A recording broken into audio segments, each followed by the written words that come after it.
United 232 Heavy, Sioux City. We have no hydraulic fluid, which means we have no elevator control. I have serious doubts about making the airport.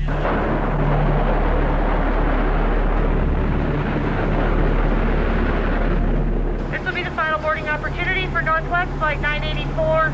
Sioux Gateway Airport is quiet today, a far cry from that fateful day a decade ago. A day when this fence framed a history-making aviation disaster.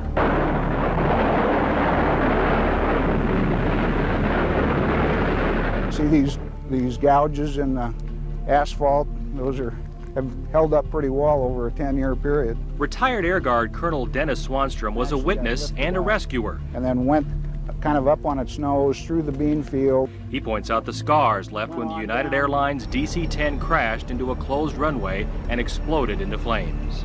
There isn't anyone that could have been prepared to deal with what was on that field that day. I mean, there's few soldiers that have seen that kind of carnage. Basically checking people to see if they were dead or alive. Captain Chuck Taylor was there too. He had his camera on that day and recorded the last pictures of the plane before it hit. A plane with a damaged engine and no hydraulics to help steer. Somber, shock, whatever you wanted to call it. Disbelief on what we were actually seeing, and is this really happening? Okay, we'll see what we can do here. We've already put the gear down, and we're going to have to be put on something solid if we can. The emergency cockpit alarm sounded. Isolate this.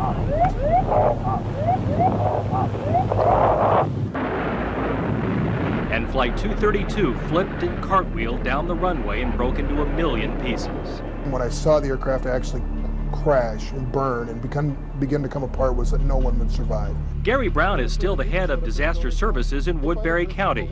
It is a significant event in the history of not only our community and the people's lives that were involved, but of the Midwest and of aviation. So what happens after this kind of life-changing event?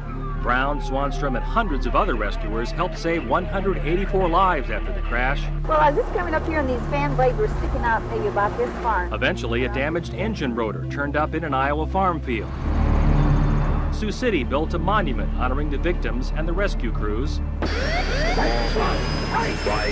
And Hollywood turned the whole thing into a movie. She's down and burning! Richard Thomas played Gary Brown. If I had, like Arnold Schwarzenegger or Harrison Ford kind of in mind for my role, and I think I will now forever be known as John Boy. After 10 years, there have been lots of changes here at the Sioux Gateway Airport. This cornfield is now about 150 feet farther away from the runway than it was 10 years ago, but people are still going through the corn and finding debris from Flight 232. People cherish having something like this that they can relate to with regard to that crash. It's just something that means something to them. The crash launched Brown and Swanstrom into a furious storm of disaster recovery, celebrity, and personal reflection. It changed people in significant ways.